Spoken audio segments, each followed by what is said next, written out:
Hi, and welcome to the Top 10 to Become a Better Leader. I am your host, Dr. Fuentes, and Fire Shield Consulting. One of my coworkers passed away this year on the job. This is for him. He was always saying that there is no I in team. There is also no I in leader. He believed that a team and a leader had to work together for the betterment of the organization. This is for him. Again, my name is Dr. Jamie Fuentes. I am an educator and I'm here with Fire Shield Consulting. I began consulting after college while working with the automotive industry. I was able to consult with NASCAR, State Farm, Allstate, and many others. Since then, I have recently received a PhD in leadership and management and now want to help out public service organizations to keep them up to date. So, for them, here's your top 10 aspects of being a great leader. Number 10, are you a positive or negative leader? And it does make a difference. Positive leaders lead through change and motivation. They motivate their workers, they motivate their positive leaders lead through change and action. They support their employees and provide a working atmosphere where ideas are supported and can grow. Positive leaders usually have open communication. Employees feel comfortable about talking not just about work, but personal goals, personal ideas. It's not all about work, it's about building a group, leading people to make everyone better. They can provide a safe environment to share new ideas, and that's usually a win win for the organization. Relationships are also cultivated regardless of performance. If you have a new employee who is struggling to learn some of the finer details of the job, instead of pushing them down and telling them they can never be better, it's important to cultivate their strengths and start working from the ground up. If there's something they need to know, teach them, but teach them in a positive way. Negative leaders tend to have employees that are discouraged. They just want employees to follow suit. Um, Typically, you have middle management that work against innovation. There are no promotions that are planned, but only occur as needed. This is not a good way of um, working through a leadership style. What is important is to provide open transparency to all your employees so that everyone's on the same page, everyone understands the same goals, everybody is speaking the same language. Number 9, focus on the strengths while improving the weaknesses. Every employee has strengths and weaknesses, but for the organization, you are only as good as the weakest link. So, by building up your employees, improving on their weaknesses, you build a broader foundation for success and strengths to shine through. That helps the organization overcome anything that is usually thrown at it. Number 8, defining leadership to you and your organization. Organizations cannot be successful unless they know where they're starting and where they're going. Defining your leadership role and how you want to manage through your organization helps your organization move forward. As you continue to grow, you're going to need to make goals, change those goals, and show your employees that they can do the same. By doing this, it forces the organization to always move forward and to be better.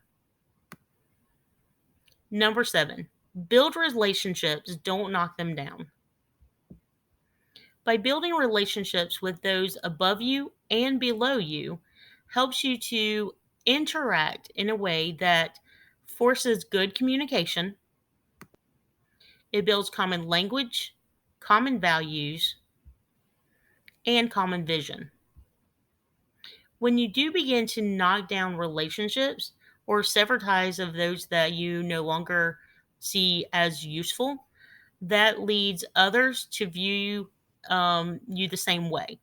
So if you knock down one relationship, others are going to see past that and think, are they next? It hurts morale and keeps your employees second guessing your every move. Number 6, develop people. I hope by now you're starting to see a commonality in all of these things. Developing people from the ground up helps your organization stay successful. It is true that you are only as good as your weakest link. So if you're not supporting your weakest employee or developing their skills, then your organization is going to come to a halt and it will eventually stop moving forward. Number 5, lead through change and keep moving forward. When you make changes as a leader, be clear about your vision behind those changes and make sure they align to the goals that you set and are transparent across the board. Give your team the floor and help them with a buy in. Most people don't accept a good leader as a dictator. That's why they never last. Create an action plan and let your employees provide feedback. Any small wins that you receive by going through these changes, celebrate. This will help encourage all employees to follow suit with what you're asking. Number 4, inspire others. Hold yourself to the highest expectations. Your workers will not follow you just because you say so. They follow you based on your actions. It is important to model exemplary behaviors both inside the job place and at home. Your workforce sees you as a whole person, not just when you're at work. So make sure that those behaviors that you want to instill in them are things that you do as well. Thinking critically as a leader involves taking in a lot of information, breaking it down into small chunks, and being able to clearly understand each aspect before making decisions. The best way to get started is to stay open minded. No one can think critically until you're able to open your mind and think about new ideas. Once you clearly understand those ideas, it is important to relate that information back to others around you. This transparency helps the organization stay on the same vision and using the same voice to keep moving the organization forward. Number 2, communicate effectively. Communication within their workplace relies heavily on face to face communication. Many organizations in the past have relied heavily on emails or text messages or blurbs just about. When you communicate effectively face to face, you involve the emotional aspect of human beings. And human interaction involves heavily on both verbal and nonverbal communication. So even though it's easy to send an email to share just some basic information, you still lose out on that human aspect. You need that human aspect to become an effective communicator. And number 1, build a culture of accountability. Organizations are so afraid to make mistakes nowadays. They're afraid of lawsuits and everything else that can be thrown at them. It is very important for you to show what you can do as a leader. Remember, actions go a long way. If you are walking the walk and talking the talk, you will have more respect, more people will follow you, and you will be a better leader. It is also important for you to define your expectations for your employees, as well as the results that you see. Yoda said it best: do or do not, there is no try. So gain commitment from your employees. Make sure that they don't just say, I'll try that, but make sure they do it.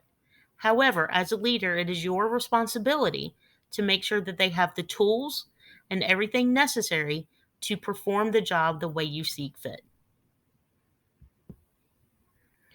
That is our top 10. I hope you have enjoyed this video. You can get in touch with Fire Shield Consulting at jfuentes.fit@gmail.com or from the website, fireshieldconsulting.com.